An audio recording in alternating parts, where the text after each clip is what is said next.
Una cuarta parte de los jóvenes españoles de entre 18 y 28 años cree que un régimen autoritario es preferible a la democracia en determinadas circunstancias. Y las últimas encuestas constatan además que muchas personas, algunas no tan jóvenes, no saben cómo empezó la guerra civil ni en qué años se desarrolló el franquismo. Por eso hoy en La Otra Arista queremos hablar de desmemoria democrática. Y lo hacemos preguntando a estudiantes de bachillerato, a profesores de historia y a políticos que fueron relevantes en la transición asturiana y en su posterior desarrollo. Españoles, Franco ha muerto. Tras el 20 de noviembre de 1975 comenzó la transición a la democracia. 2 días después se proclamó a Juan Carlos I como rey de España. Franco le había designado como sucesor. El último presidente franquista, Carlos Arias Navarro, dejó paso a Adolfo Suárez en julio de 1976 y empezó el trabajo, la reforma de la legalidad desde dentro, para lograr una monarquía parlamentaria. En 1977 se legalizaron los partidos políticos, incluido el comunista, y se convocaron las primeras elecciones democráticas desde la Segunda República. Ganó la UCD de Suárez. Los terrenos contrarios en la actividad política han dejado de ser terrenos de enemigos. Las Cortes Generales aprobaron la Constitución que estableció el Estado de las Autonomías y que el pueblo español ratificó en referéndum un 6 de diciembre de hace 47 años. A Suárez le siguió Calvo Sotelo, que tras el intento de golpe de Estado el 23F de 1981, gobernó hasta la victoria del Partido Socialista en los comicios del 82. El equipo de Felipe González ganó por mayoría absoluta y presidió España durante casi 14 años. Con las elecciones y la alternancia política entre el PP y el PSOE, se dio por concluida la transición.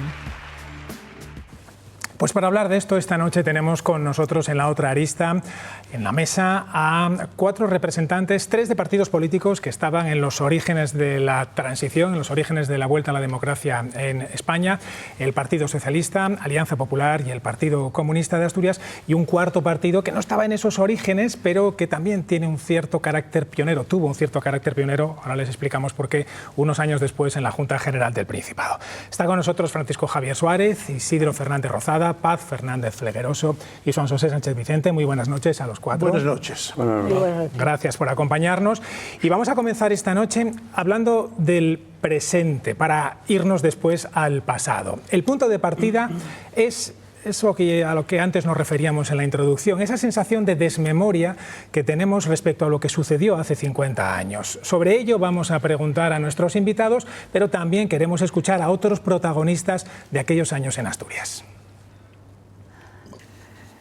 Ese presente sin espalda en el que vivimos, mirando la pantalla en tiempo real, mirándonos al ombligo, narcisistas, estúpidos, tiene la inestable fragilidad de un decorado, expuesto a los vendavales del populismo en tiempo real, que pueden acabar llevándose por delante, por falta de historia e ignorancia culpable del pasado, a la mismísima democracia. La generación política a la que pertenezco ha sido nuestro principal déficit, que no hemos pensado en que era imprescindible hacer pedagogía y pedagogía democrática. Mayor formación con una educación en ocasiones distinta, que es lo que, a mi juicio, a veces produce estas paradojas, que haya juventud que añore lo que no vivió y que por lo tanto desconoce.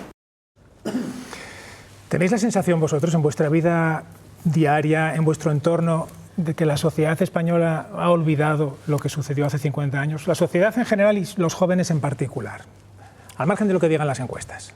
Sí. Sí. Yo creo que lo constatamos incluso, ¿no? Se ve por las encuestas y yo creo que hemos cometido ahí un error porque hemos dejado un vacío, los que vivimos aquella época y los siguientes. No sé si por respeto o por qué, pero hemos dejado ahí un hueco y un vacío cuyas consecuencias son que mucha gente no tiene ni la más remota idea. Hay jóvenes que desconocen el nombre del dictador, de Franco, que desconocen todo lo que pasó, porque si no, no contestarían algunos que es mejor el franquismo que la democracia, ¿no? Me parece imposible. Sí, yo tengo muchas dudas sobre esta explicación, ¿no? Yo creo que primero que todas las generaciones en la historia olviden lo pasado, todos. Y la juventud en general está puesta a lo anterior, siempre, ¿no? Yo estaba buscando hace un segundín, lo pasé al medio tiempo, una cita de un politólogo, filósofo del siglo XVI, italiano, que decía, tal y es la naturaleza, traduzco, tal y es la naturaleza de los pueblos. Siempre dispuesto a soportar menos de lo que hay que soportar, siempre pidiendo lo que no se puede pedir y siempre enfadados con las cosas del presente. 16.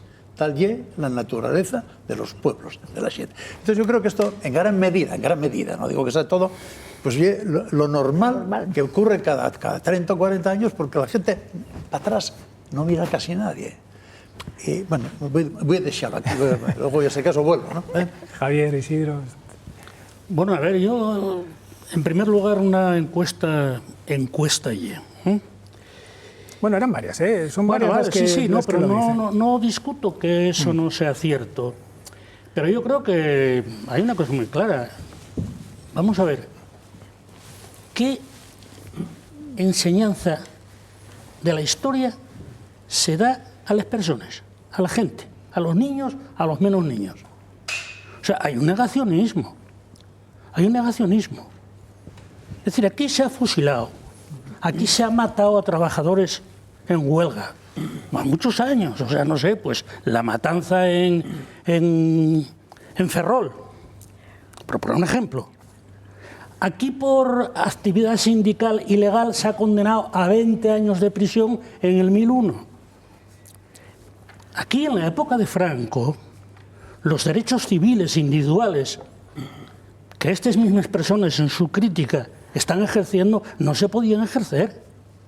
Aquí una mujer que recibía una herencia no podía disponer de esa herencia, aunque fuese la propietaria de ella. Estaba supeditada al marido en el uso de esa herencia. Pongo un ejemplo solamente por el tema de los derechos de mujeres. Aquí no había posibilidad de divorcio, ni por supuesto posibilidad de aborto, diríamos más. O sea, es decir, todo eso no es un problema de pasar factura a nadie. Yo no planteo facturas. Lo que planteo es que cuando en la enseñanza, en general, en los medios informativos, o en muchos medios, o en algunos, todo eso no existió. Bueno, si la guerra de la independencia existió, a que si le preguntamos por el 2 de mayo, todo el mundo lo sabe. Está en la historia, en los libritos, pero por lo otro no. Entonces, bueno, no es que la gente pase o deje de pasar del pasado. Es que cualquier persona sin memoria histórica es sencillamente una página en blanco en la que puede escribir cualquiera que tenga el control de los medios de información o de los, ¿cómo se llama? En Internet, las redes. Entonces, bueno... En fin, a mí lo que me preocupa es eso, más que las encuestas. Bueno, una cosa lleva a la otra, Isidro. Bueno, yo, en fin, esto que acaba de plantear Francisco Javier da lugar a un debate y yo, pues, bueno, se podrá tener, pero yo vengo aquí muy ilusionado a hablar de una etapa de transición en la que, saliendo de una época autoritaria, muchos, entre ellos yo, concebía que la democracia, que es esa posibilidad de desarrollar la vida social plena e íntimamente realizada, y que yo, con los años y con el tiempo, me di cuenta del problema que se plantean en esas encuestas. Y es que el conocimiento es esencial, es fundamental, por encima de las ideologías.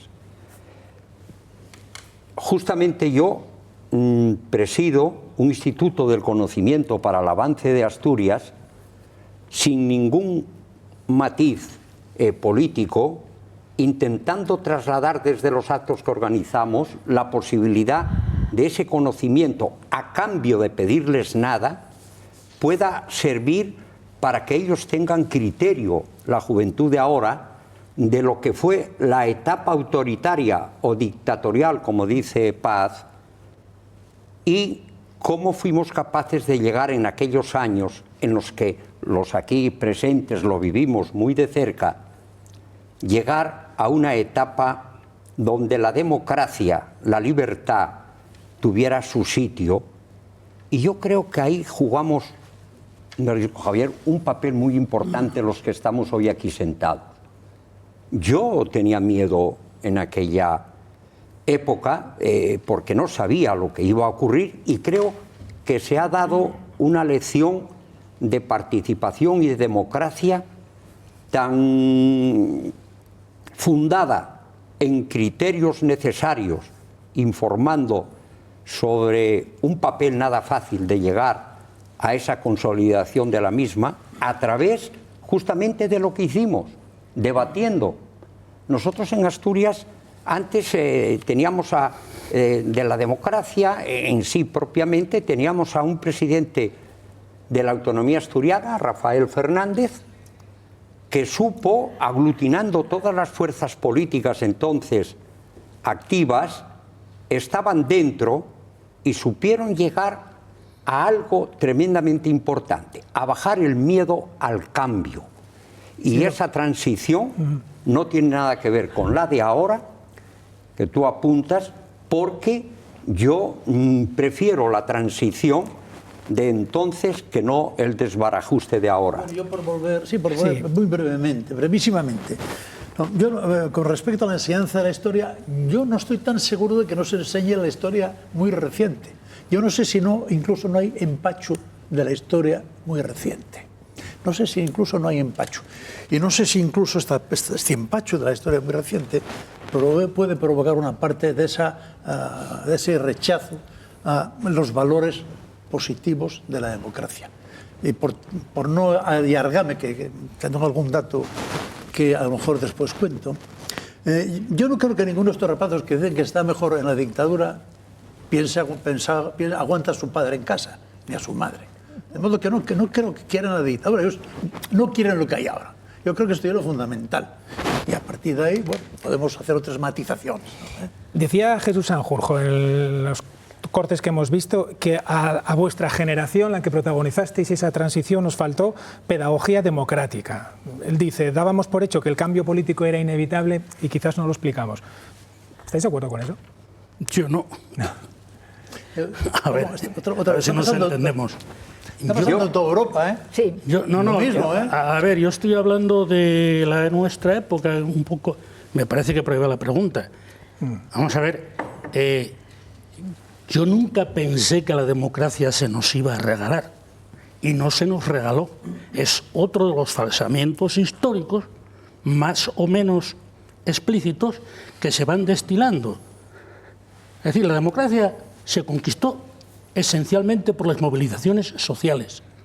Y cuando muere Franco, es ratificado Arias Navarro como presidente del gobierno. Y no voy a hablar de Arias Navarro, que se entere quién era ese buen señor.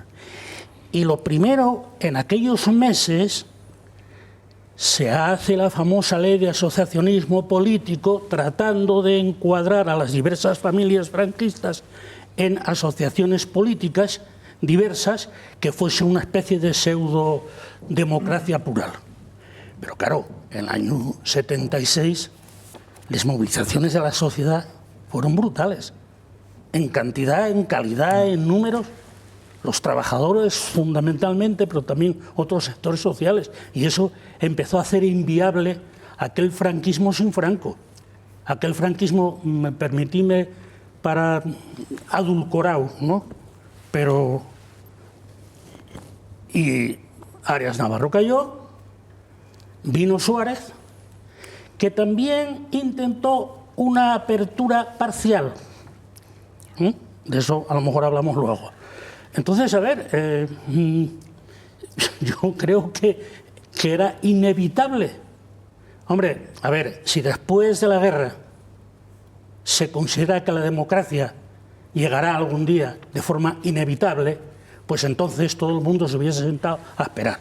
Y hubo mucha gente que luchó, sufrió y se encarceló mucho tratando de acabar con aquel sistema. Paz, ¿vas a decir algo sobre lo de Sanjurjo? No sé si antes te... No, que bueno, que puede tener una cierta razón, ¿no? Que efectivamente no fuimos suficientemente, no dimos suficientes explicaciones. Tiene razón Javier de que efectivamente la democracia no cayó del cielo. La transición fue complicada. En la época en que tú dices, en el año muerto Franco, todavía tuvimos que hacer muchas manifestaciones y había represalias. Yo recuerdo que participé en una manifestación en el 76, aquella famosa manifestación de Oviedo, y al día siguiente nos habían quemado la farmacia. Con te mataremos, con un letrero que decía te mataremos, ¿no? Y que fue dificilísimo incluso porque la policía, yo recuerdo que fui a la comisaría de policía y yo ya era abogada en ejercicio, y la interrogatoria era de tal manera que yo decía, oiga, que yo soy la denunciante, no soy la denunciada, porque era todo en favor de quien había hecho, y creo que había una parte impulsada por aquella policía todavía no democrática, pero ahora, sí. Ahora seguimos... Sí, sí, no, que discrepo en general. Yo creo que no estamos valorando esa transición que todos sabíamos de que llegar a la democracia nos iba a costar.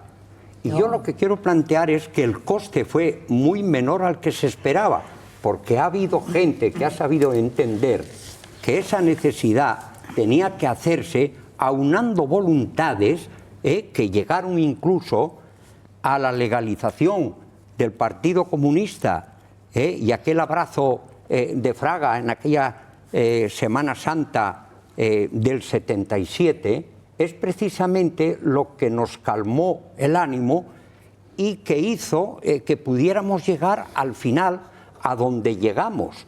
Y ahora, 50 años después, estamos en una situación muy superior al peligro que entonces suponía el no creerse que la democracia iba a llegar. Por lo tanto, yo en eso soy positivo. Tenemos que ser artífices de una necesidad de cambio que creo que los que estamos en la mesa colaboramos para que así fuese. Sí, y hubo muchas maneras de hacerlo. Señor Isidro, no, yo estoy de acuerdo, porque, sí. ¿Por qué fue así? Porque una parte de la izquierda que había conseguido, como decía Javier, que las cosas cambiasen, se renunció a la ruptura.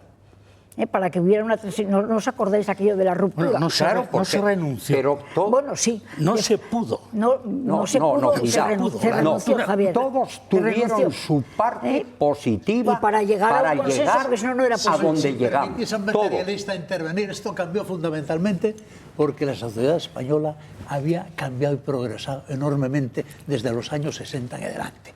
Y había una enorme clase media. Y segundo dato, todos los que vienen del exilio, Rafael Fernández está ahí, todos vienen jurándose no hablar ni repetir la triste experiencia de la guerra, lo ocurrido, donde todos ellos sabían que habían metido la pata, ¿no? Sí. Yo creo que son los datos fundamentales. Primero, que la sociedad había cambiado fundamentalmente, y segundo, que la experiencia de los que vienen de fuera, a los que están aquí, señores, no podemos repetir. Bueno, ¿no? Pero ahora yo hago una pregunta, Javier, y hago una afirmación. Vamos a ver, es verdad que la sociedad había cambiado, es verdad todo eso, pero sí es verdad también, porque son datos objetivos, que se intentó que no hubiese democracia plena. Eso está por discutir. Ya dije, eso está por Arias Navarro. Pero bueno, hombre. Digo más. Pero avanza más, porque avanzando. El tema de las movilizaciones sociales, es decir, en el año 1976 hay la matanza de Vitoria, donde son... No estoy, a ver, Isidro, no estoy ahora planteándome que eso haya que trasladarlo aquí. Es que estamos hablando del proceso democrático, cómo se llegó a la democracia. En el año 1976, 5 muertos en Victoria, trabajadores muertos a balazos. Déjame que entonces, a ver, la democracia, para traerla, hubo que remar mucho más que el cambio y la clase media. Déjame que haga una pequeña pausa. Dejadme, por favor, que haga una pequeña pausa. Simplemente por cerrar el tema de la desmemoria democrática, vamos a ponerle cifras a esa sensación de la que antes hablaba. Los datos, como digo, constatan esa desmemoria. Una cuarta parte de los jóvenes entre 18 y 28 años en España ve preferible un régimen autoritario a uno democrático en determinadas circunstancias, tal y como recoge una encuesta reciente del Instituto 40DB para el Grupo Prisa tras hacer 2.000 entrevistas online. El 74% de los encuestados de entre 18 y más de 60 años responde que la democracia es preferible, pero un 17% cree que en determinadas circunstancias lo es un régimen autoritario. Esta opinión aumenta al 24% entre los votantes de entre 18 y 28 años, la conocida como generación Z. Y la mayoría de los preguntados, el 64%, ubica correctamente el periodo en el que se desarrolló el régimen franquista, el 16% falla y un 20%, como vemos, lo desconoce. Cuando se pregunta cómo se inició la guerra civil en España, la mitad responde que fue un golpe de Estado de Franco. La otra mitad dice que el responsable fue el gobierno de la Segunda República o directamente no lo sabe. Además, según el CIS de octubre y ante la pregunta de si la actual democracia es mejor o peor que el franquismo, el grueso cree que es mucho mejor o mejor, pero un 17% dice que fue peor o mucho peor. El 18 de julio se produce un golpe de Estado y fracasa. Y por eso hay un enfrentamiento entre los partidarios de la legalidad, que representa la... No os voy a contar historia de España, os voy a explicar lo que he vivido, ¿no? Yo nací en el siglo XX, ¿no? Y entonces se ríen, ¿no? Ven como una persona mayor, como algo muy lejano. Hay una cierta querencia en un porcentaje pequeño de alumnos por regímenes anteriores, el régimen de Franco, una cierta admiración que se basa sobre todo en el desconocimiento. Lleguen al instituto ya con interés, preguntando cuándo vamos a llegar a Hitler o cuándo vamos a llegar a Franco. Por la influencia de las redes sociales, que se da como una información que yo prefiero no fiarme, y por eso hay mucha gente también adolescente que no es consciente de todo lo que pasó. Hoy vemos a políticos y políticas que nos dicen hay un cierto guerra civilismo. No es historia pasada, es historia viva. Nosotros yo creo que lo vemos muy lejano, pero no es tan lejano, o sea, pasó hace relativamente poco. Y sí es verdad que igual es un tema que hemos enterrado demasiado. No sé, mis padres, cuando murió Franco, mi padre se acuerda. Y de cómo se vivía, mi abuelo se acuerda que solo comía patatas o algo así, me decía de pequeño. ¿Qué os parecería si hoy, porque tu hermano tuviera una determinada ideología política, a ti te rapan, ¿no? O te violan? Redes sociales, que se habla mucho, medios de comunicación también, que igual deberían trabajarlo más. Luego vas a casa y te pones a ver el TikTok, el cual domina muy bien la ultraderecha y la derecha. Las redes sociales están transmitiendo una imagen edulcorada, falsa. La gente es muy extremista y se está borrando este punto medio entre unos partidos u otros, la izquierda o la derecha. Las banderas, las armas, lo llevan en las mochilas, lo llevan en las carpetas. Se confunde, digamos, la identificación con la nación con ese tipo de expresiones políticas. Al final, el instituto es solo una punta del iceberg. Quiero pensar que muchos de los que ahora sacan el meme del franquismo, de lo que sea, esa rebeldía a lo mejor se desinfla con el tiempo. Es algo que no tendríamos que volver a repetir en nuestra historia porque claro está que en la democracia se vive mucho mejor. Hay que enseñar, no borrar, no decir esto está mal, sino esto pasó. No hay que repetirse, no hay que matar, no hay que oprimir, sino entender. Nos acompaña también esta noche Víctor Muiña, que es profesor de Geografía e Historia en el Instituto Fernández Ballín de Gijón. Bienvenido, ¿qué tal? Muy buenas noches. Muy buenas. ¿Percibes también esos comportamientos a los que aludían, a esas manifestaciones a las que aludían también compañeros de profesión? Sí, yo creo que en la comunidad educativa se percibe este tipo de posicionamientos. Creo también que hay una preocupación creciente. Y también existe esta preocupación entre el propio alumnado. Yo, por supuesto, tengo mi opinión personal como profesor en general y como profesor de historia en particular, pero contrastando esta opinión con mis estudiantes, ellos me hacen notar que perciben la manifestación pública de este tipo de posiciones políticas, pero también que existe, y me parece interesante, otra parte de los estudiantes o del alumnado que a lo mejor no comulgan tanto públicamente con los medios de este tipo de movimientos, pero sí con sus fines. Y me parece una cuestión interesante a tener en cuenta. Luego, en el proceso de contrastar opiniones con ellos, claro, los adolescentes te devuelven muchas preguntas de vuelta y descubres que también en cierta manera te las estás haciendo a ti mismo.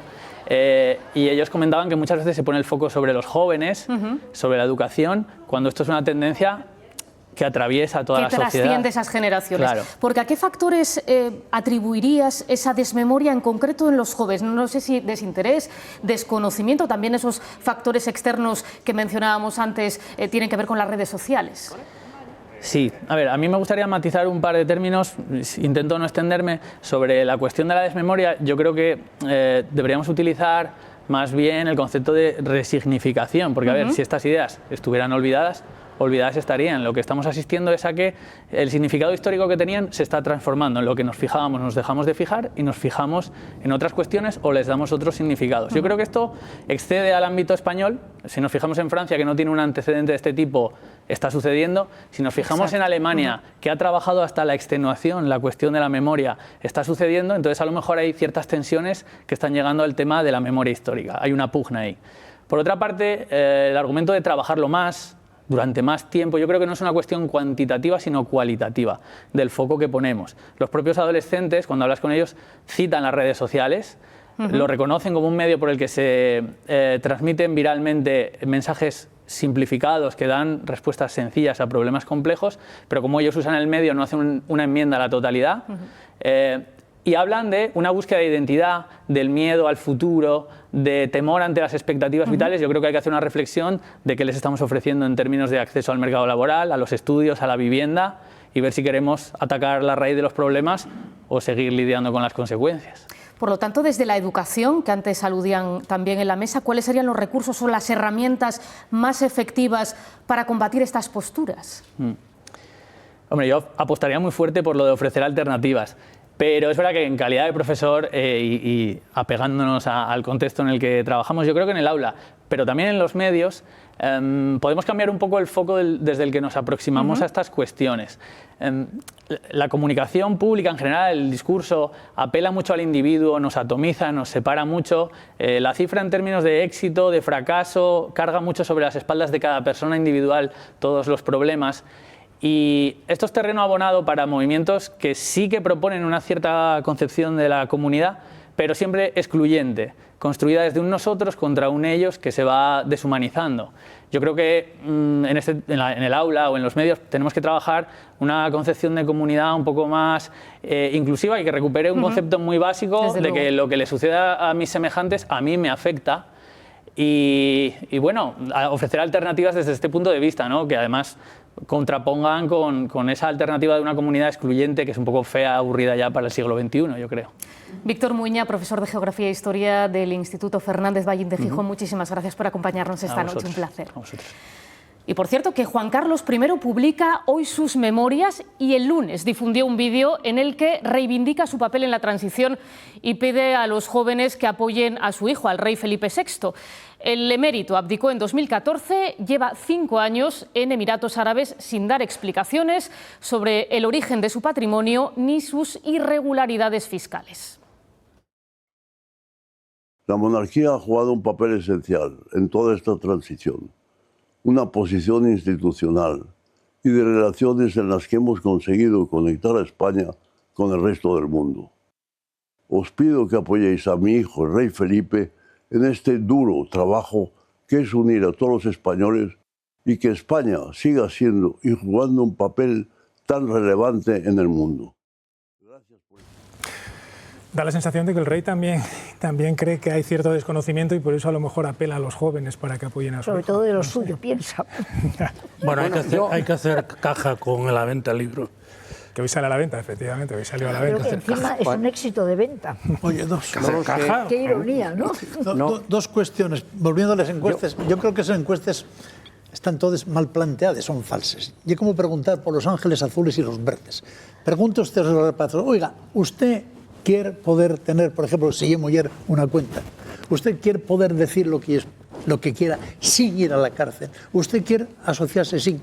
Eso es lo que hay que preguntar. Y entonces veríamos realmente quiénes son partidarios de esas limitaciones para ellos o para los demás, o simplemente están hablando de esos temas porque, digamos, son palabras que están en el debate entre ellos. Y yo, segunda cuestión, yo creo que no hay tal desmemoria. Es decir, yo creo que no hay que... yo creo que ya al revés, estamos todo el día insistiendo en la memoria y a lo mejor con esto no estamos ayudando nada nada a la posición de un grupo pequeño de rapazos que enganchen ese banderín porque están hasta arriba de la memoria de una sola dirección todos los días, ¿no? Bueno, yo, en primer lugar, yo quiero mantener una posición distante de la de hace 50 años con la de ahora. Nada tiene que ver el estar aquí hablando de una transición, analizándola profundamente por quienes vivimos día a día todo aquello, y el papel que el rey Juan Carlos jugó precisamente en esa etapa. No se le puede juzgar a priori por parte de la vía política en una etapa de la transición que fue lo que nos trajo aquí para pasar de la etapa autoritaria a la democracia. Y ahí no ha sido ningún problema, sino más bien todo lo contrario. El hijo ahora, para mí, está haciendo una labor impecable, con una formación exento de responsabilidades cercanas en la vida política actual, que nada tienen que ver con aquella transición, y si queremos analizar lo de entonces y lo de ahora, yo tendría un discurso muy guapín que contar, porque es tal la decepción que me arrastra en plena democracia contemplar lo que está ocurriendo en España con el gobierno y que la gente no tenga, pero yo creo que la tiene. Lo que pasa es que ha cansado información suficiente para pensar que esta etapa democrática debemos de desecharla cuanto antes, acabar con esta situación de agobio que vive la gente, pero por encima de todo reflexionar sobre nuestra etapa y el ejemplo que creo que hemos dado con las diferencias ideológicas para consolidar esa democracia de la que ahora presumen algunos, pero que pocos tienen la información suficiente. Esas diferencias ideológicas existían a finales de los años 70, a principios de los 80, había tantos o más partidos incluso de los que hay ahora. Y mira dónde llegamos. Igual de diferentes. Quizás era la necesidad del momento de crear un nuevo marco político lo que ayudaba a superar diferencias. ¿Ahora? Entonces, cuando teníais esa necesidad de que había que crear un nuevo marco político. Si me permites, yo antes fue lo que lo hicimos. decía. A ver, es muy simplificante, muy simple lo que voy a decir. Ahora mismo se está inyectando odio en vena a la gente, desde arriba. Esas inyecciones siempre son desde arriba. Determinados medios informativos, determinadas declaraciones y actitudes políticas. ¿Y eso entonces no sucedía? Nosotros en aquella época, ya están las grabaciones que puede haber, en el Parlamento Regional, nos dábamos caña, ¿eh? Pero con respeto. Nos dábamos mucha caña, mucha caña, sobre todo en los 4 primeros años. Pero conseguimos el objetivo. Pero espera un momento, y eso no era ningún problema para que luego estuviésemos tomando tranquilamente un café y riéndonos juntos, no de lo que habíamos dicho o de lo que defendíamos. Había una relación personal de cordialidad en general. En eso estoy de acuerdo. Ahora, lo más preocupante es que cuando se inyecta odio a la gente desde arriba, eso queda en la gente, aunque desde arriba alguno diga luego, nada, esto era broma. Y al desde arriba siempre me refiero a los grandes creadores de opinión, por sus cargos políticos, empresariales, etcétera, etcétera, o de medios informativos. Digo, por responder o comentar lo que estaba diciendo. Yo vuelvo a plantear esa pregunta. ¿Era porque no entonces erais conscientes de que lo que estabais haciendo era cambiar el sistema político y era necesario, imprescindible, el hecho de que luego al final os pusierais de acuerdo a pesar de las discrepancias? Yo creo que había...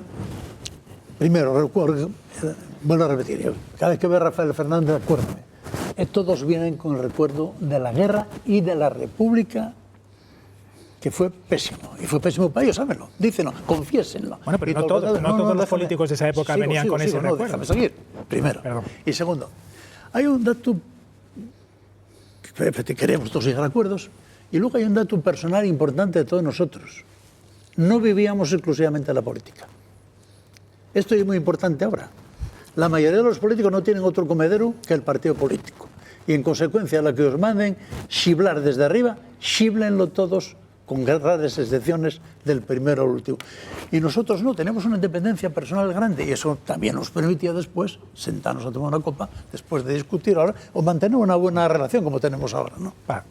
Sí, yo creo que una cuestión importante es que estuvimos unidos para conseguir la democracia. Entonces, en esa digamos, fase anterior en la que luchábamos contra el franquismo, etc., pues había muchísima unión y sobre todo había respeto. Podíamos pensar distintos. Joan y yo estábamos en el PSP, que antes no quedó ahí pendiente. En aquella época, nosotros hasta que el PSP pasó al PSOE, estábamos en el PSP, ¿no? Y yo estaba en la Junta Democrática, por ejemplo, llegué a ser secretario de la Junta Democrática, ahí estaba el PSP, no estuvo el PSOE, pero estaba el Partido Comunista, y veníamos entonces de una experiencia de debates, de respeto y de querer todos perseguir el mismo fin, de conseguir la democracia. Y yo creo que eso se arrastró, desde luego, durante muchos años, y ese respeto había. Yo, desde luego, la cuestión de los insultos, ¿cómo va a respetar un alumno a un profesor si está viendo a los padres y a las madres de la patria insultarse? Yo nunca creí que íbamos a escuchar en un Parlamento español las frases, lo que tú decías, de odio, de desprecio, de insulto a las personas, como la que está sucediendo en este momento. Vamos a hacer ahora un poco de pedagogía histórica, porque habéis hablado de Rafael Fernández en más de una ocasión. Vamos a verle, porque vamos a detenernos ahora en el periodo preautonómico de Asturias, que comienza con el resultado de las elecciones generales de 1977. Patricia. Estaban convocados a las urnas 738.206 asturianos y la participación fue de más del 79%. Resultaron elegidos 10 diputados asturianos para el Congreso, 4 de la UCD, 4 del PSOE, 1 de Alianza Popular y 1 del Partido Comunista Pasionaria. Otros 4 asturianos se sentaron en el Senado, 2 demócratas cristianos, el histórico socialista Rafael Fernández y el veterano comunista Wenceslao Roces. A la votación.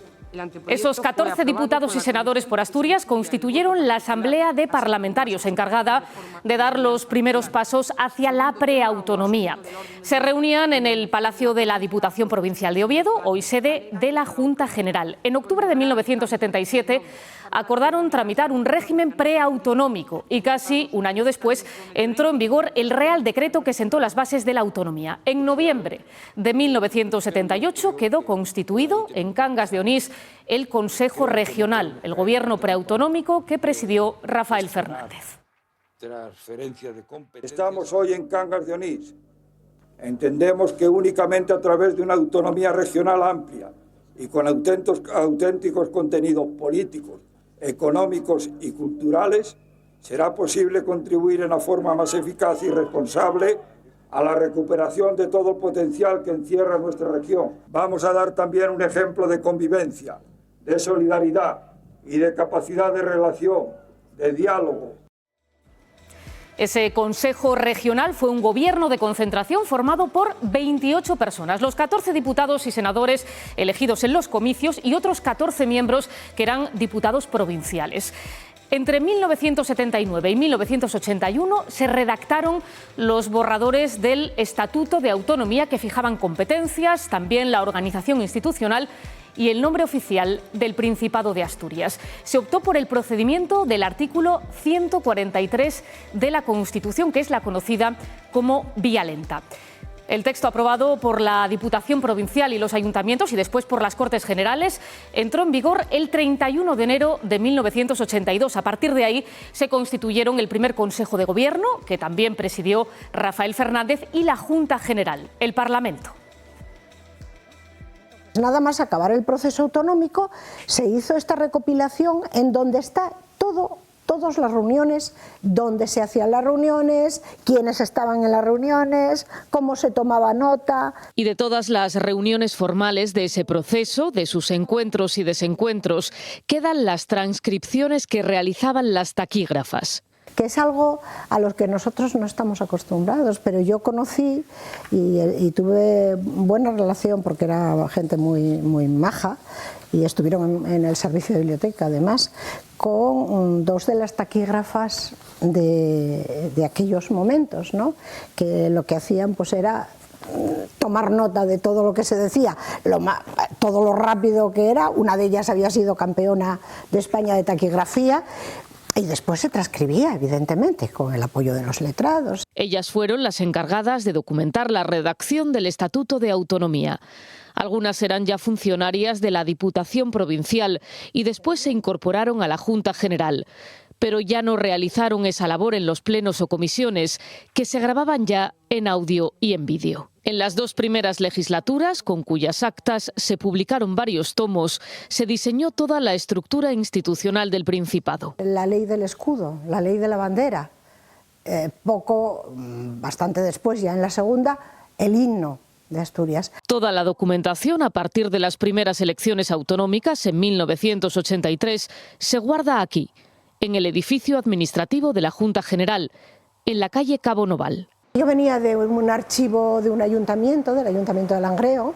Estuve haciendo un pequeño curso en el Congreso de los Diputados. Hace algo más de 10 años que los boletines y los diarios de sesiones dejaron de publicarse en papel. Desde entonces, todo el material se digitaliza. El papel como entidad física desaparece, pero digamos que el contenido del papel y la valoración del papel no desaparece. Escuchando estos testimonios, da la sensación, no, es cierto, estaba todo por hacer.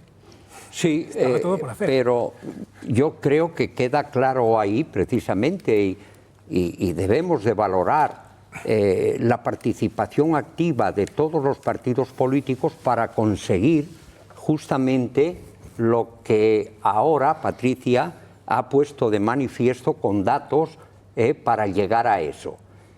Y justo en el fondo, lo que yo destaco es que por encima de las ideologías, los que entonces representábamos a la clase política asturiana con medios escasos, estábamos convencidos de que si eso se conseguía y se fue consiguiendo, deberíamos estar orgullosos de esa etapa, que ha habido aristas, como lo hay en cualquier problema de cualquier empresa, pero que supimos estar a la altura de lo que debe de ser la clase política pagada por los españoles para que pueda notarse el beneficio que supone tener una buena clase política, como antes decía Paz, y que no ve, por ejemplo, ahora.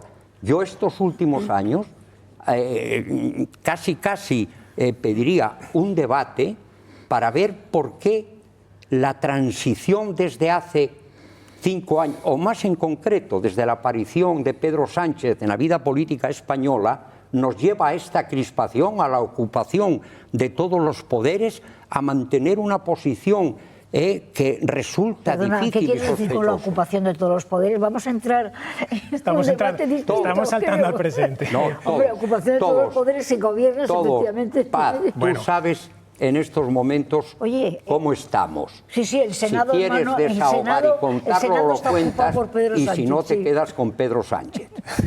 Bueno, antes de entrar de venir al presidente, sobre la autonomía. Quería hacer una pregunta concreta sobre ese periodo. Bueno, una para presumir, pero para señalar un defecto de los asturianos. El día que se constituye el Consejo Autonómico, que viene Clavero Arévalo en el Ayuntamiento de Cangues de Onís, no hay ni una sola bandera de Asturias allí. La única que hay cuelga la estimenda lerenda en la puerta del Ayuntamiento. Pero aprovecho para señalar... ¿Y era una bandera oficial, entonces? No, era la que hicimos después. La que hicimos después oficial. La que hicimos después oficial. Esa tiene una historia también, la bandera.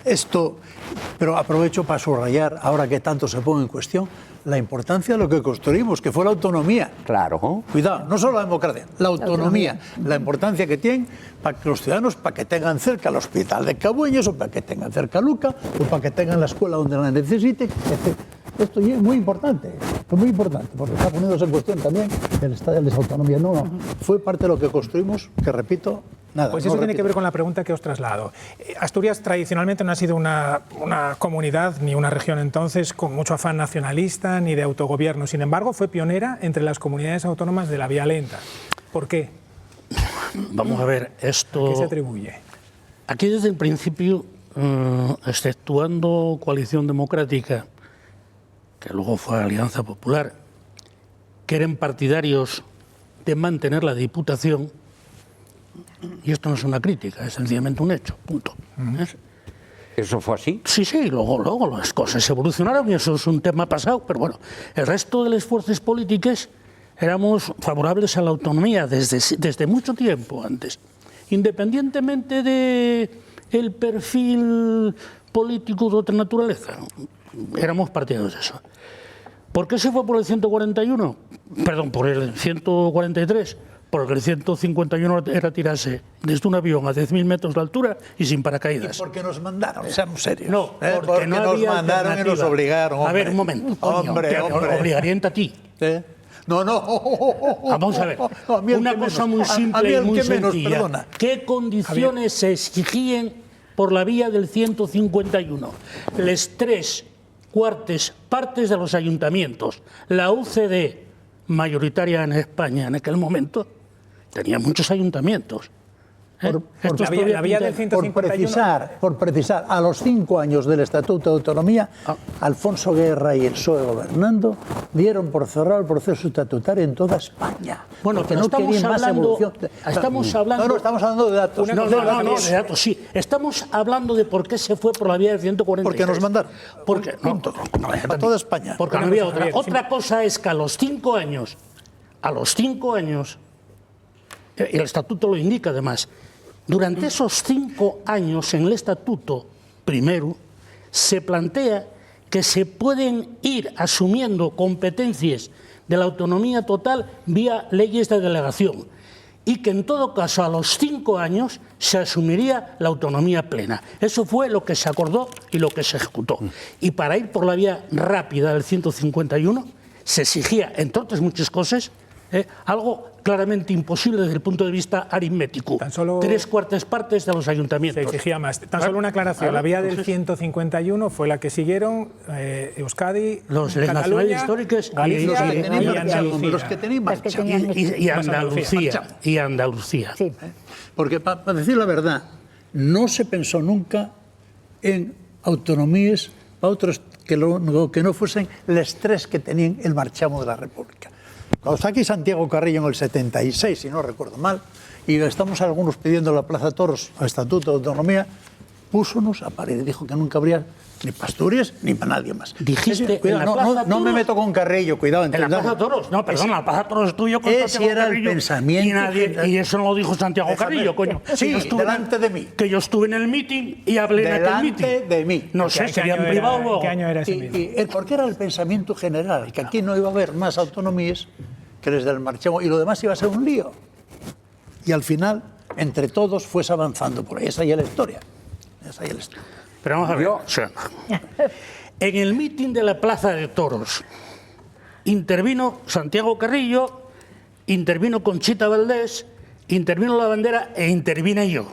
Y ahí se habló de cualquier cosa menos de la autonomía que tú dices. Bueno, anda, ¿por qué no al revés? Isidro, ¿por qué Alianza Popular no optaba por la vía del 143? No, nosotros en principio planteamos por el tema y la presión que había, por una parte, de que sería mejor la otra vía, y creo que Juan Luis de la Ballina Velarde y Manuel Fraga lo pusieron de manifiesto, para que pudiésemos evitar privilegios de unas comunidades frente a otras, como luego, pues a través de los años, se pudo efectivamente comprobar.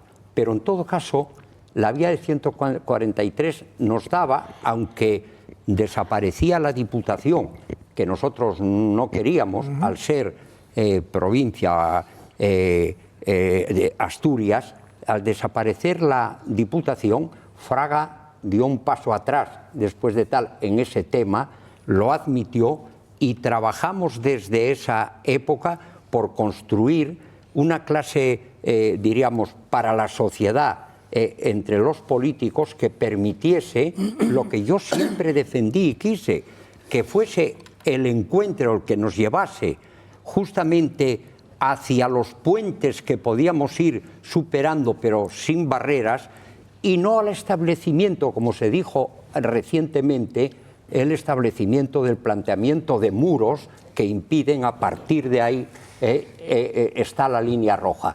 Y eso sí que es criticable. Vamos a avanzar un poco en el tiempo. Hemos hablado de la preautonomía, vamos a hablar de las primeras elecciones autonómicas. Vamos a repasar brevemente cómo fue el primer hemiciclo de la Junta General del Principado, el que resultó de esas primeras elecciones autonómicas de 1983. La primera sesión constitutiva de la Junta General del Principado se celebró el 31 de mayo de hace 42 años y este que ven era ese primer hemiciclo con 45 diputados, 26 del PSOE, 14 de la coalición formada por 3 partidos de centro-derecha y 5 escaños del Partido Comunista de Asturias. La lista socialista la encabezaban Pedro de Silva, que fue elegido presidente de Asturias, Jesús Sanjurjo y José Ángel Fernández Villa. La del Grupo Parlamentario Popular, Francisco Álvarez Cascos e Isidro Fernández Rozada, y la de los comunistas, Francisco Javier Suárez. Estos dos últimos sentados, por cierto, esta noche en nuestra mesa de debate. Solo hay una persona de aquel primer hemiciclo que sigue en el Parlamento, el hoy presidente de la Junta, Juan Cofiño. Este fue el lugar, un lugar histórico por otra parte, y aquí se eligió la primera mesa, el primer presidente, que fue Juan Ramón Zapico. Yo participé porque era en esa mesa de edad, porque era en aquel tiempo el diputado más joven de la Junta. Había heredado la explotación de mis padres, se la había modernizado, y enseguida me incorporé al movimiento sindical y fui el primer secretario general de UCA, de la Unión de Campesinos Españoles, que de aquella época era una organización muy importante, con 7.000 afiliados. Jesús Sanjurjo, que era el secretario general de la Federación Socialista, pensó en mí. La guía de aquellos tiempos era un librito de Pedro de Silva que se llamaba Asturias, Realidad y Proyecto. Era el plan. El Felipe González a escala nacional, en Asturias lo encarnaba Pedro de Silva, y con sus ideas firmes, pero fue capaz de hacerlas converger, consensuar. Pues hemos deconstruido un poco todo esto, ¿no? Han regresado los viejos demonios, ¿no?, de antaño, que tienen como consecuencia esta gran polarización, los populismos, ¿no?, el regate corto en política, la simplificación de toda la problemática. Las redes sociales tienen mucho que ver con ello, porque esa tecnología, en mi opinión, no es neutra. El tuit rápido, los 4 latiguillos, las 4 frases simplonas que impiden, que polarizan, ¿no?, que están más en el ámbito de la pasión que en el de la razón, y que polarizan absolutamente el discurso político. Y tenemos otro testimonio, el de Laura González. Con poco más de 30 años ya militaba en la clandestinidad en el Partido Comunista. Fue diputada durante la preautonomía, fue la primera presidenta del Parlamento asturiano, europarlamentaria y consejera de Bienestar Social y Vivienda. El Partido Comunista es republicano, nació republicano, sigue siendo republicano. Aceptar la monarquía era aceptar algo que no era consustancial con su identidad. Era necesario, imprescindible, si se quería avanzar, aceptar algunas renuncias por conseguir un bien mayor. ¿Que tuvo sombras? Las sombras que tuvo las estamos viendo ahora. Yo creo que nos faltó que en todas las escuelas se enseñara lo que significó la dictadura, lo que significó la transición y lo que significa la democracia, y que en los centros escolares se evaluaran las diferencias. Reivindican la dictadura, no saben lo que es una dictadura. Es verdad que hay dificultades, los precios fueron subiendo y la vivienda está inasequible para los jóvenes. Entonces eso lleva a los jóvenes seguramente a buscar soluciones en un ámbito en las que no las hay. El Estatuto de Autonomía se aprobó sin votos en contra, solo con una abstención de lo que era en aquel momento Alianza Popular. Yo creo que es un ejemplo de lo que hay que hacer cuando se abordan cuestiones de Estado importantísimas. Sobre alternativas se puede debatir, sobre insultos no se puede debatir. Estamos asistiendo a decisiones de jueces que son decisiones como mínimo controvertidas. Se puede hablar del juez Peinado, se puede hablar de los jueces que juzgaron al fiscal general, y ahí se ve que hay de verdad un ala franquista que no lo disimula, no lo disimula. Bueno, pues hablamos de esa primera legislatura en la que el Partido Socialista obtuvo mayoría absoluta. Aquí hay dos personas que estaban en la oposición. ¿Se aprobaron muchas leyes por unanimidad a pesar de esa mayoría absoluta en esa primera legislatura? A ver, en esa primera legislatura, como tú bien dices, o decías antes, se construyó todo el entramado de la comunidad autónoma. Sí. Y en ese sentido yo creo que hay que reconocer al Partido Socialista, que era el que gobernaba con mayoría absoluta, que fue un trabajo importante en general. Fijaos lo que os digo, en general creo que bien hecho, me refiero a la construcción, pero desde luego siempre barriendo para casa. Siempre. En algunos casos con la anuencia del Partido Popular. Alianza Popular. Por ejemplo. Alianza Popular. ¿Por qué? Vamos a ver, la ley del presidente. La elección del presidente de la comunidad autónoma asturiana no admite un pase.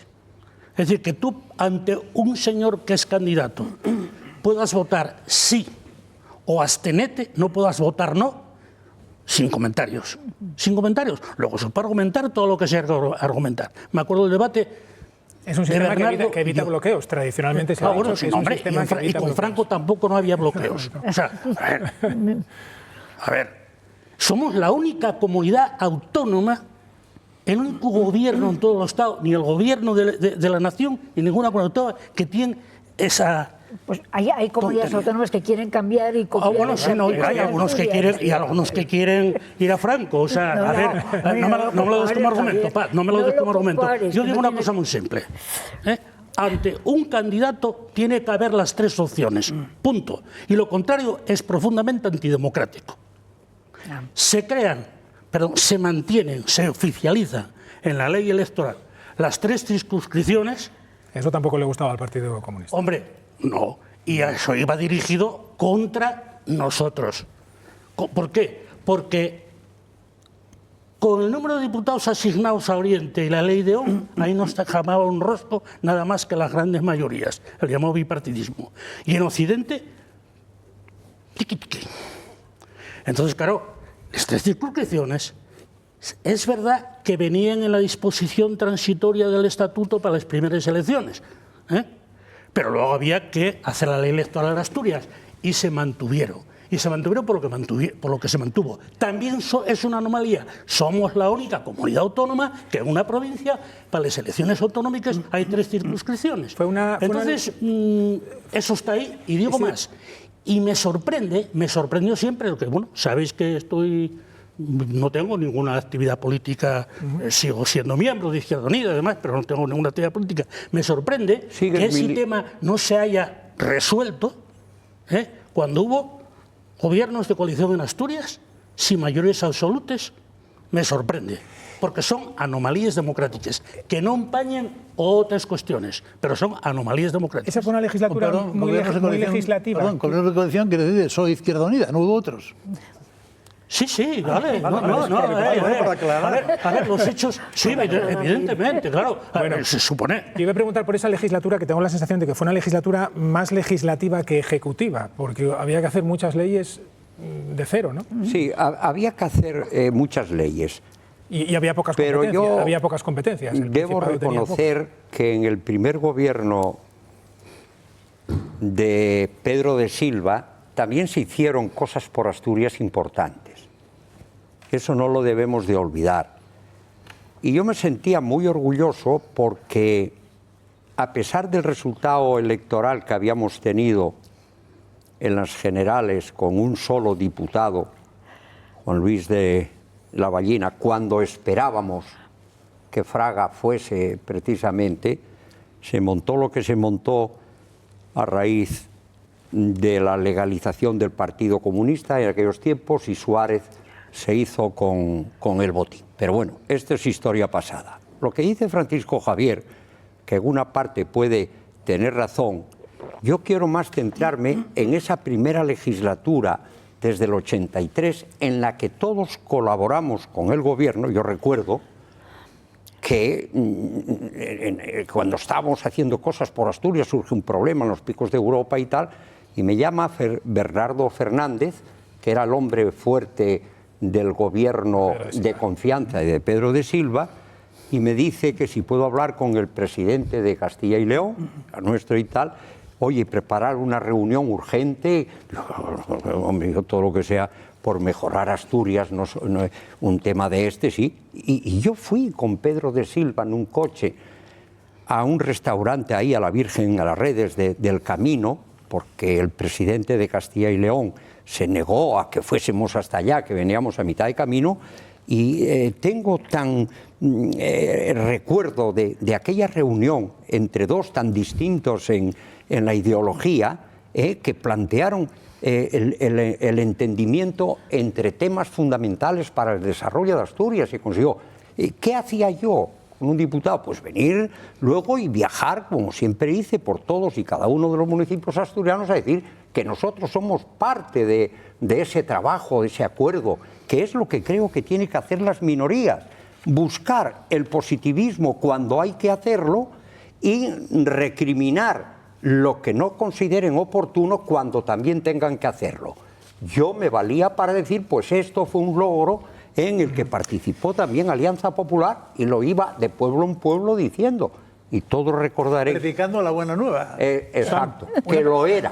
Suan, una pregunta que te hago a ti directamente. Que lo era, Estamos llegando al final y todavía quiero hablar de los gobiernos de Pedro de Silva.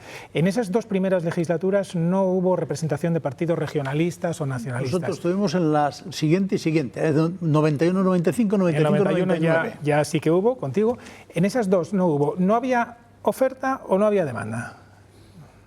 ¿No había oferta política de partidos regionalistas nacionalistas o no había esa? Prefiero mantener un silencio discreto sobre los asturianos. Vale. Algunos te están bien. Por eso. Algunos te entendemos. Sí, porque somos muy asturianos de la sidra y la bandera, pero después somos absolutamente incapaces de votar una opción asturianista. Eso es así. Oye, nosotros... Por libre voluntad, evidentemente, ¿no?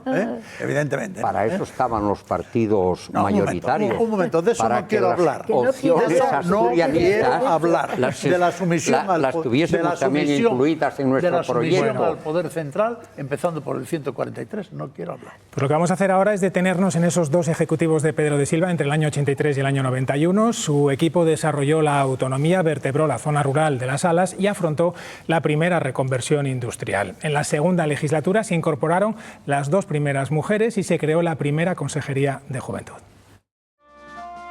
El abogado gijonés Pedro de Silva, diputado del PSOE en el Congreso y posteriormente presidente del Principado entre 1983 y 1991. Ese Consejo de Gobierno, en mi opinión, fue el mejor de la historia de la autonomía asturiana. Combinaba la voluntad de hacer con la capacidad de hacerlo bien. Había economistas, había juristas, había ingenieros. Era un poco blanco y negro porque efectivamente no había mujeres. Se desarrolló todo el estatuto, todas las transferencias, toda la vertebración normativa, la ley de relaciones entre Consejo y Junta, la ley de presidente y del gobierno, la ley de elecciones. Lo que llamábamos reequilibrio territorial, que era conseguir que las zonas rurales y fundamentalmente el occidente, que digamos había sido el eterno olvidado y postergado, sintiese que formaban parte de Asturias. También fue muy importante la tarea que no siempre con éxito se llevó en la reestructuración económica de Asturias, confluencia de las mayores crisis en casi todos los sectores, en el sector lácteo, en el sector minero, en la siderurgia, en fin, en el naval. La reconversión que había que hacerla lo mejor posible y con el menor daño posible para el empleo y para el impacto social. Todo un proceso encaminado a la reindustrialización y a la captación de nuevas actividades. Introducir unos criterios de gestión medioambiental de Asturias que yo creo que son decisivos para el desarrollo posterior y que llevaron a crear la propia Consejería de Medio Ambiente. Abrimos también camino en el tema de la igualdad, la red de agencias de desarrollo local, la elaboración del primer plan de igualdad de oportunidades para las mujeres de España, la del plan integral de juventud, un plan de empleo para los jóvenes. Teníamos la región en la cabeza y el presidente el primero. Bueno, pues en el primer gobierno no había mujeres, en el segundo había 2, Paz. Ahí sí que no hay mucho reproche que hacer porque era el signo de los tiempos. Era bueno, sí, lo que se llevaba. Tú estuviste en ese segundo gobierno como consejera de Industria. Como consejera de Industria, Comercio y Turismo. ¿La crisis económica que vivía Asturias en ese momento lo podía todo? Sí, fue una legislatura muy dura. Asturias tenía mucha gente en el sector, en la minería, en la siderurgia, en el naval. Gijón tenía 5 astilleros entonces, que entraron todos en crisis, en el sector textil. Es decir, todo el conjunto de Asturias estaba en una situación muy dura y hubo una reconversión efectivamente muy fuerte, y porque claro, cuando hay tal número de personas que no tienen ya puesto de trabajo, cuando hay esa reducción en todas esas industrias, digamos que el empleo alternativo que fue surgiendo fue mucho más lento. Era imposible equiparar la gente que perdíamos en la minería y la que perdíamos en otros sectores. Por tanto, a mí sí, fui con Pilar, fuimos las primeras consejeras. Como ella dice que constata que tampoco en ninguna otra autonomía había consejeras entonces, ella nos dijo que habéis sido las primeras consejeras de gobiernos autonómicos de España. Me remito a lo que dice ella, pero yo la verdad es que no lo comprobé, ¿no? Pero aquella legislatura, aquella encomienda, bueno, por otra parte tuve también satisfacciones, pero sí, fue dura porque yo creo que era la consejería más complicada de las que había en ese momento en el gobierno asturiano, por esa complejidad, por esa circunstancia de la reconversión industrial de Asturias. Iba muy bien el comercio y el turismo, era mi parte más agradable. Cuando estaba agobiada me decían los del turismo, vente con nosotros, que nosotros somos aquí. Era como si fuese al psicólogo, vaya, ¿no? Pero bueno, lo cierto es que finalmente se pudo hacer aquella reconversión de una forma lo menos traumática posible, ¿no? Eso era también la encomienda. La encomienda de Pedro de Silva es, vamos a ver cómo conseguimos inversiones que vayan de alguna manera compensando esto. Llegó Dupont, primero vino General Electric y luego no se quedó, después llegó Dupont.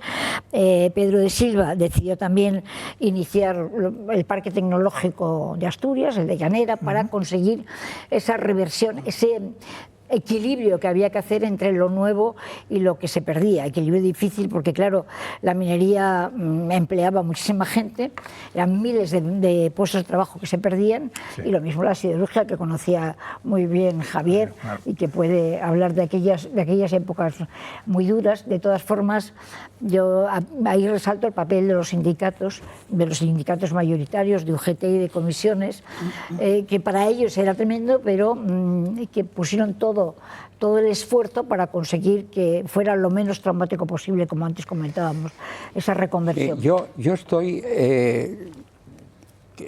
bueno, de acuerdo en muchas de las cosas que ahí dice Paz en beneficio de Asturias, es verdad, pero también es cierto que vivíamos con una incertidumbre de lo que aquella famosa petición en el 83 de Solchaga, que la minería no tenía que llegar más allá del año 2000, nos puso nerviosos a quienes empezamos a trabajar para que eso no se hiciese de forma traumática, porque era mucho lo que había. En etapas del PSOE en las que no se ha tenido en cuenta esa apreciación, obligó a el gobierno de Aznar a Cascos el plantear 2 planes de la minería entre el 96-2000 y 2000-2004. Tenemos que ir terminando, Isidro, porque luchábamos por mantener la minería, porque se podía más allá del 2000, y lo cierto es que a pesar del el dinero conseguido para esta gestión, a mi juicio, no se llevó bien a cabo el gestionarla, y trajo las consecuencias que trajo. Un momento. Tenemos que terminar. Una era absolutamente inviable por Europa, por el Partido Popular y por el Partido Socialista. Era inevitable, retrasóse lo que se pudo, y el problema fue que no se consiguió todo ese dinero que vino convertirlo en industrias que eso era lo que el cierre no era voluntad del PSOE. Era lo que yo... El cierre era mandato de la Unión Europea, que quede claro. Bueno, bien, eso ya lo anunció Solchaga, ya dije, en el 83, pero podíamos haberlo hecho de otra forma y vigilar las cantidades ingentes de dinero que llegó para la minería en ocupar el puesto que pedía precisamente para eso el gobierno, que era para compensar la pérdida de empleo en la minería que aceptábamos, y no sabemos por qué no se consiguió eso a día de hoy. Bueno, déjame que termine, Javier. Pero yo nada más quiero una cosa. Un segundo. Recordar... Las industrias no caen del cielo. A ver, recordar, por favor, en todo esto... no caen del cielo. La terrible, durísima batalla de los trabajadores de la minería, del sector naval, contra reconversiones, porque no hubiese despidos, etcétera, etcétera. Es decir, que la reconversión vino acompañada de mucha movilización social, mucha negociación también, pero mucha movilización también. De estas cosas, acción y movilización y negociación. Y eso contribuyó mucho, bueno, pues a que la cabeza no se separase totalmente del tronco. Bueno, lleváis más de una hora, iba a decir llevamos, pero lleváis más de una hora hablando y escuchando. Para terminar, si yo os pido un ejercicio de concreción máximo, si yo os digo sobre esta época, cualquier tiempo pasado fue, ¿cómo terminaríais? Hablando de todo esto. Para mí, cualquier tiempo pasado fue mejor. Javier. Para mí, el tiempo pasado y el presente son estupendos. Lo que hay que hacer los que buenos. Tirar para adelante. Éxito de la democracia, éxito de la autonomía. Tirar para adelante. Bueno, yo creo que el pasado fue, ¿no? Cualquier tiempo pasado fue pasado. Exactamente. Yo tengo la vista puesta en el futuro a pesar de mi edad. Oye, Paz, tomar nota de lo que os dije y hacer caso de mis opiniones. Bueno, veo que este debate con va a la seguir. independencia se funciona mejor. Este debate va a seguir cuando se apaguen las cámaras. Claro. Gracias a los cuatro por venir. Buenas noches. Gracias a vosotros. Gracias también a todos ustedes, señoras y señores. Les esperamos la semana que viene en La Otra Arista. Hasta entonces.